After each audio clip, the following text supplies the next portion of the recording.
A, le grand défi pour quiconque enseigne. Une classe, c'est des élèves avec des niveaux complètement différents.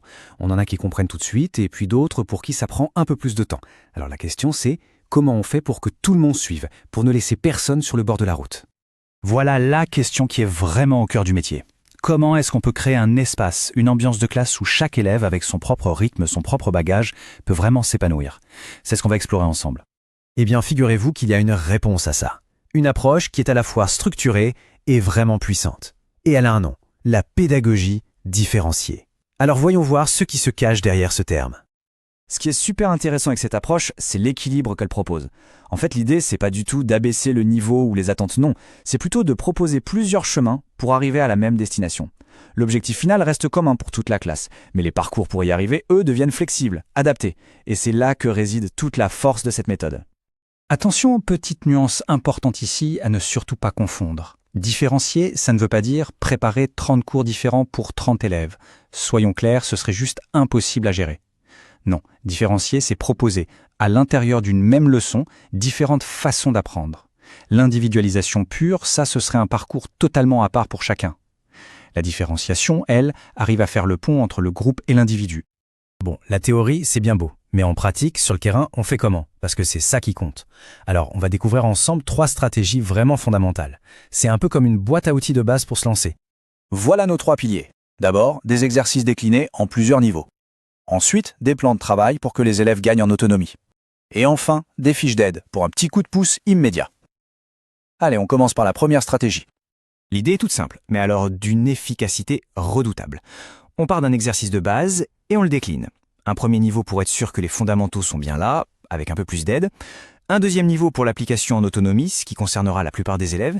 Et un troisième niveau qui offre un vrai défi pour ceux qui vont plus vite. Comme ça, on combat 2 choses en même temps, l'échec pour certains et l'ennui pour d'autres.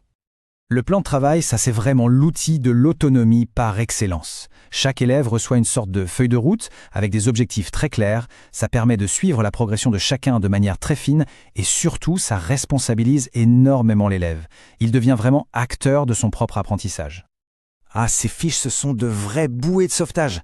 Elles sont là pour qu'un élève qui bloque sur un point précis puisse trouver une solution par lui-même sans devoir attendre et sans interrompre tout le monde. C'est un outil tout simple, mais qui donne un soutien ciblé pile au bon moment. C'est la preuve qu'une petite ressource peut avoir un impact énorme.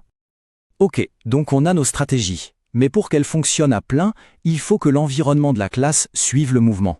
Parce que ces stratégies sont encore plus efficaces dans une salle de classe qui est, elle aussi, pensée pour être flexible.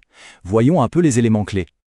En fait, il ne s'agit pas seulement de varier les exercices, c'est toute l'organisation de l'espace et du temps qui est repensée. On peut avoir des groupes qui se font et se défont selon les besoins, du matériel adapté à chacun, des outils numériques qui personnalisent le parcours. Tout ça crée un véritable écosystème où différencier devient beaucoup plus naturel.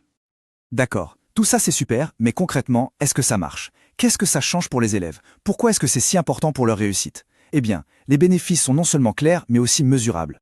Et là, le résultat, il est vraiment sans appel. Ce graphique nous montre que cette approche améliore très nettement des indicateurs clés. On voit bien que la motivation des élèves grimpe en flèche, que leur compréhension des notions est plus profonde et, surtout, que leur autonomie est renforcée de manière spectaculaire. Et la conséquence de tout ça, c'est que les écarts de niveau se réduisent. Voilà, cette phrase, elle résume absolument tout. C'est ça la philosophie qui est derrière. L'hétérogénéité d'une classe n'est plus perçue comme un problème ou un obstacle à surmonter. Au contraire, elle devient une opportunité, une véritable richesse qui, bien utilisée, devient un moteur pour tout le monde. Et on va finir là-dessus avec cette question qui bouscule un peu les idées reçues. Et si au fond, la véritable équité à l'école, ce n'était pas de donner exactement la même chose à tout le monde, mais plutôt de donner à chaque personne ce dont elle a précisément besoin pour réussir? C'est tout le changement de regard que propose finalement la pédagogie différenciée.